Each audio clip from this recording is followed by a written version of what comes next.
en nuestra santidad, insistir en ser santos, porque es lo que Dios quiere de nosotros, que seamos santos. Entonces, necesitamos ir, hay un párrafo en la Escritura que nos dice: despójense de su vana manera de vivir. Entonces, tiren a la basura todos esos malos hábitos, todas esas malas costumbres que tenemos. Y a veces las tenemos muy arraigadas, a veces las tenemos muy de nosotros, son nuestras, que no vamos a poder nosotros vivir sin esas costumbres, sin esos hábitos, sin esos gustos, o sin esos placeres. Y Dios quiere que nosotros vivamos para Él.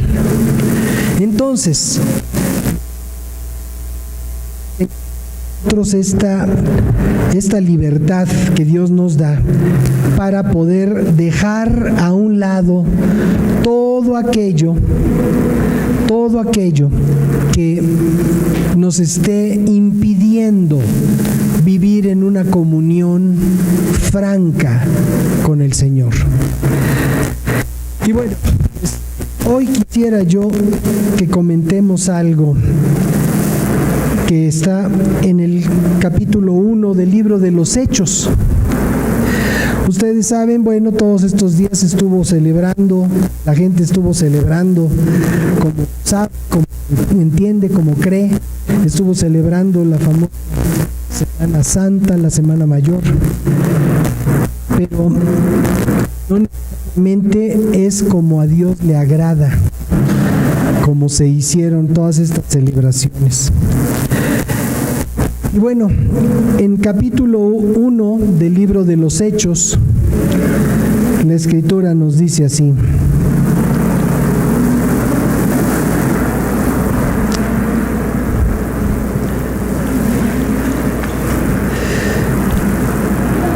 escribe, según los estudiosos, escribe Lucas, el autor del Evangelio, según San Lucas, es también el que escribe el libro de los Hechos. Y entonces dice, la promesa del Espíritu Santo, viene ahí como un título en el capítulo 1, la promesa del Espíritu Santo. Y entonces comienza su carta o su relato del libro de los Hechos. Dice: estimado Teófilo, dirigido a Teófilo.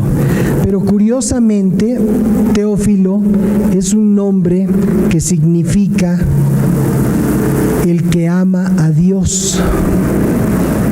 Curioso, ¿no? Estimado Teófilo. Entonces, ciertamente había una intención de que este hombre, de que este varón, Teófilo, recibiera este tratado. Pero resulta que Teófilo somos todos nosotros que amamos a Dios y que queremos recibir las buenas noticias que provoca la acción de la Iglesia. Y eso es lo que es el libro de los Hechos. Es una narrativa de los logros, de las diferentes circunstancias que rodearon el inicio de la primera iglesia.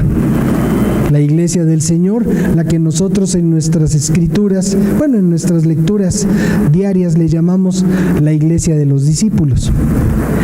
Entonces, oh Teófilo, pues sintámonos aludidos con esto todos nosotros. Dice, en mi primer tratado hablé acerca de todas las cosas que Jesús comenzó a hacer y a enseñar. Dice, hasta el día en que fue recibido arriba, después de haber dado mandamientos por el Espíritu Santo a los apóstoles que había escogido. después de que fue recibido. Y dice el párrafo 3, a quienes también después de haber padecido, se presentó vivo, ¿sí? O sea, estamos recordando de una manera particular por ser hoy la culminación de toda esta semana de celebraciones, de recuerdos, de conmemoración. Pero bueno, como les decía yo antes, pues para nosotros todos los días son estos días de resurrección. Pero de alguna manera estamos ahorita con este antecedente, no solamente litúrgico, sino el antecedente de nuestro entendimiento de lo que padeció Jesucristo. O sea, yo no sé si ustedes vieron la película de la Pasión de Cristo. Bueno, se llama La Pasión nada más. La produjo Mel Gibson. Para mucha gente fue abrir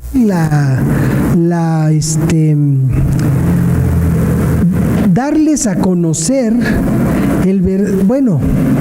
un esbozo del sufrimiento de Jesucristo.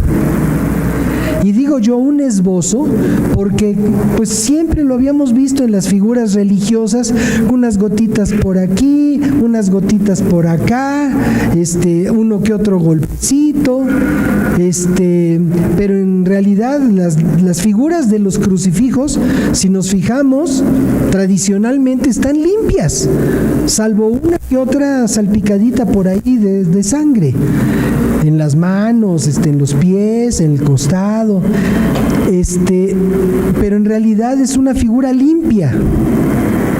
Y lo que vimos en la película de Mel Gibson hace varios años, pues fue un verdadero martirio, fue una situación muy impactante. Y esa representación todavía no es la que describe Isaías, ¿sí? O sea, si queremos un retrato de lo que sucedió con Jesucristo, necesitamos asomarnos al capítulo 53 de Isaías.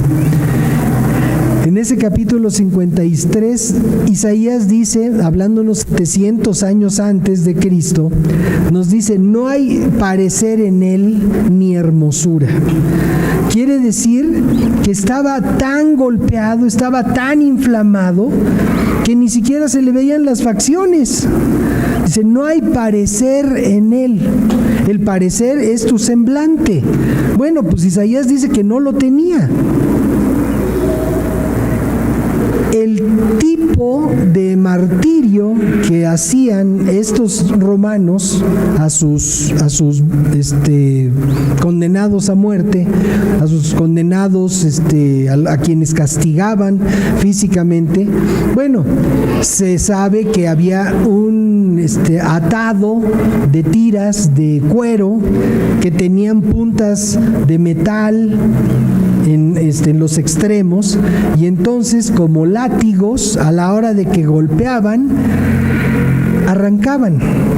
Entonces le dieron a Jesús 39 latigazos con ese instrumento.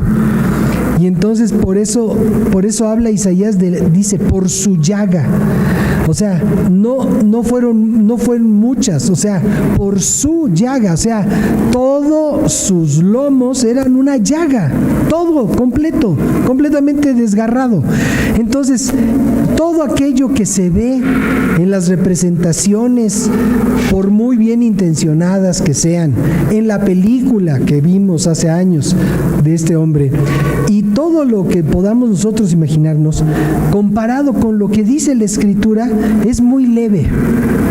El sacrificio de Jesucristo fue un sacrificio muy cruel, una situación verdaderamente terrible.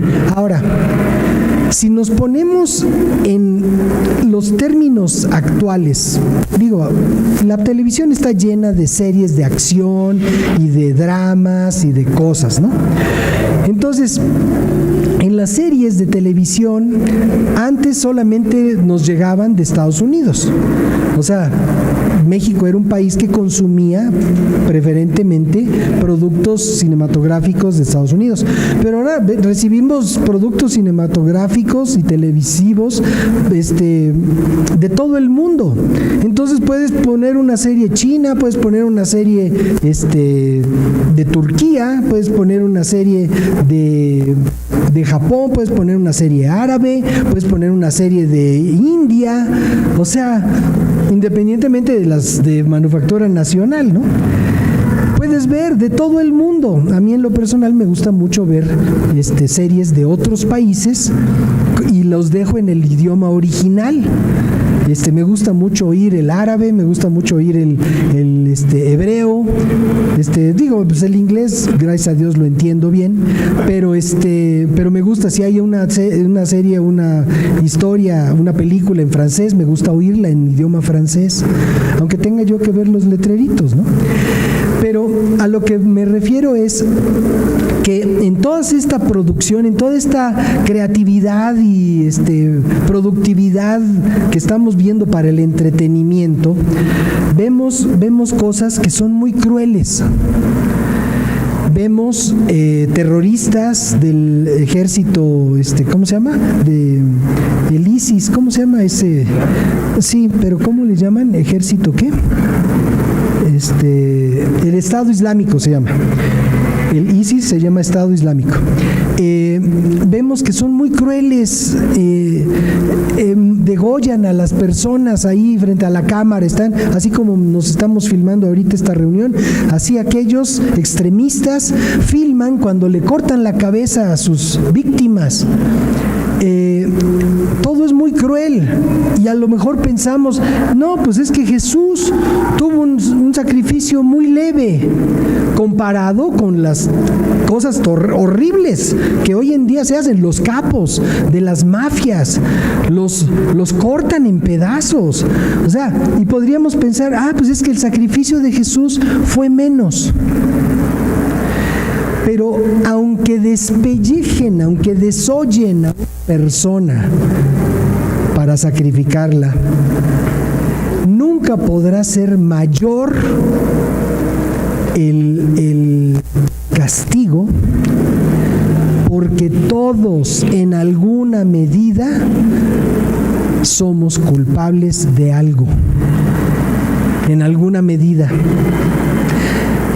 Lo peor del sacrificio de Jesucristo es que Él sufrió todo eso sin culpa. Entonces, a lo mejor sí vemos sacrificios de otras culturas y no, hombre, lo colgaron. O sea, los vikingos, qué barbaridad, era una sociedad terrible, eran sumamente sanguinarios. Y bueno, vemos a lo largo de la historia, ¿no? Bueno, los propios romanos eran una cosa del cate, pero podemos nosotros ver y decir, es que pues a Jesús pues por lo menos no lo decapitaron. Pues no, pero es que era inocente. Y a lo mejor vemos la guerra entre las bandas de narcos y matan a unos y les cortan los miembros y les cortan las cabezas y de alguna manera estaban metidos en el asunto de las drogas. Claro que hay también víctimas inocentes, claro que también las hay. Pero bueno, a lo que voy es que Isaías nos da un panorama muy claro del sufrimiento de Jesucristo. Pero y el rey David en sus salmos también nos dice que habría unas determinadas condiciones que se habrían de cumplir en el sacrificio de Jesucristo. Pero entonces dice aquí esto que estamos leyendo, dice dice hasta el día en que fue recibido en el cielo, después de que por medio del Espíritu Santo, estoy leyendo la Reina Valera contemporánea, les dio mandamientos a los apóstoles que había escogido. Después de su muerte se les presentó vivo y con muchas pruebas que no admiten duda. Y en la versión que tenemos, la Reina Valera, dice con hechos indubitables. Dice a quienes también se presentó después de haber padecido. Dice, se presentó vivo con muchas pruebas indubitables. O sea, no solamente, o sea, hubo cantidad de gente que vio a Jesucristo vivo después de haber muerto en la cruz. Hubo cantidad de gente. Estuvo 40 días con los discípulos después de haber muerto. Y dice la Escritura que como 500 gentes pudieron testificar y pudieron presenciar hechos y actividades de Jesucristo después de su muerte. Entonces, aquí nos está haciendo este resumen después de haber padecido. Ahí ya pasó toda la historia, todos los eventos que se conmemoraron estos días. Se presentó vivo con muchas pruebas indubitables. O sea, indubitables que no puedes dudar. O sea, que no dan lugar a duda. Dice, apareciéndoseles durante 40 días y hablándoles acerca del reino de Dios. En Juan, en una de esas, dice que estaban todos reunidos y llega Jesús, estando las puertas cerradas, y de repente llega Jesús y les pone en medio y les dice, paz a vosotros. Estando las puertas cerradas. Entonces, o sea, hay un algo sobrenatural, por supuesto, en la resurrección de Jesucristo. Venció la muerte. Y porque venció la muerte, nosotros tenemos acceso a ese ámbito sobrenatural. ¿Qué hubiera pasado si Jesucristo no hubiera resucitado? Pues que tendríamos una muy bonita religión. Porque todo lo que enseñó Jesús fue bonito, fue bueno. Ya hasta nuestro presidente de repente parafrasea el Sermón del Monte. No sé si vieron las noticias recientes. Pero el asunto es que sin la resurrección, lo único que nos queda es religión. Y por eso es tan grave que todo nuestro pueblo se queda en la crucifixión y muerte de Jesucristo. Y ya a la resurrección ya no le dan la misma importancia. O sea, la importancia mayor de todo este evento de Semana Santa no debería de ser la crucifixión y muerte, sino la resurrección. Ese debería de ser el énfasis. Estaba yo considerando a la hora de escribir la lectura, creo que la de ayer, a la hora de estarla escribiendo, pensaba yo que si los cristianos escenificáramos la pasión y muerte de Jesucristo, seguramente nuestro énfasis sería la resurrección. Y si ese fuera nuestro énfasis, si nosotros hiciéramos ese tipo de representaciones, entonces todos esos cientos de miles de personas, leía yo que en Iztapalapa hubo como 400,000 para el desfile del viernes. Toda esa gente sería impactada por el poder del Evangelio. Pero ¿qué pasa con esos 400,000 o con los 3 millones de hace años que fueron ahí acompañando al Cristo hasta la crucifixión allá por Iztapalapa? O sea, ¿qué pasa con toda esa gente que piensan que por aguantar el sol del día, los que están de espectadores, que por ver y conmoverse por el sufrimiento de los protagonistas, de los actores, y los actores por el sufrimiento que se están infringiendo ellos mismos o que les están dando al ir pasando, o los que traen sus atados de nopal y de puntas de otras cosas para lastimarse, como en Tasco. O sea, esas personas piensan que después de este evento ya tienen su alma limpia. No es así. Y el sacrificio de Jesucristo fue porque nadie se puede justificar a sí mismo, porque no hay modo de que con mi sufrimiento pueda yo ser libre de mi pecado. El que tenía que morir era un inocente. Y por eso, si yo quiero arrastrarme y irme con la lengua de fuera por toda la calzada de Tlalpan, eso a Dios no produce ningún agrado. Eso no representa ninguna alabanza al Dios vivo. Al contrario, es una ofensa. ¿Se acuerdan lo que dice el Señor en su palabra? Dice sus fiestas solemnes me tienen hasta el copete. Ya no las aguanto. De la religiosidad del pueblo de Israel. Entonces, nosotros estamos llamados a disfrutar la resurrección de Jesucristo, siendo diferentes, anunciando la vida. Les digo, si nosotros tuviéramos una compañía de teatro que escenificáramos la muerte, la crucifixión y muerte de Jesucristo, al llegar al momento de la resurrección, sería tal la presencia del Dios vivo y el derramamiento del Espíritu Santo que esas 400,000 o esos 3 millones de gentes recibirían a Cristo ahí, en ese momento. Pero no es un evento espiritual, es un evento para impactar las emociones. Y las abuelitas lloran, y las personas que ven cómo lo golpean lloran, y están muy compungidos. ¿Y usted por qué está llorando? Ay, es que pobre señor, lo que le hicieron. Y ahí están las entrevistas, ¿no? Pero esas personas no cambian.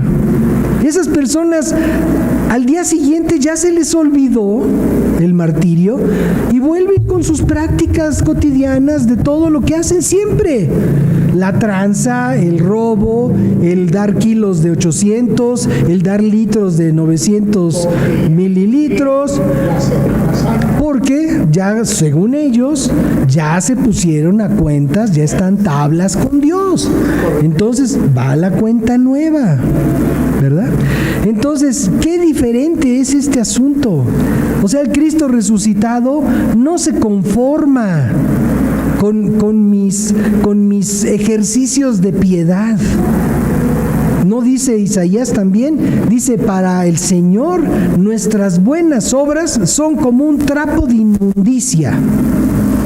Haz de cuenta un pañal usado, por decir algo. Eso es las obras de justicia delante del Señor. No podemos agradarlo, no podemos competir con lo que el Señor hizo en la cruz.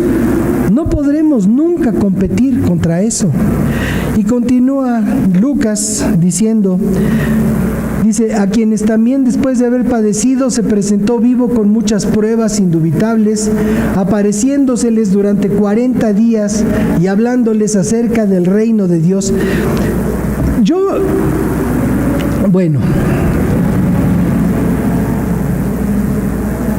Antes y después de Cristo. Nuestra vida tiene que estar marcada en antes y después de Cristo. No puede ser que una persona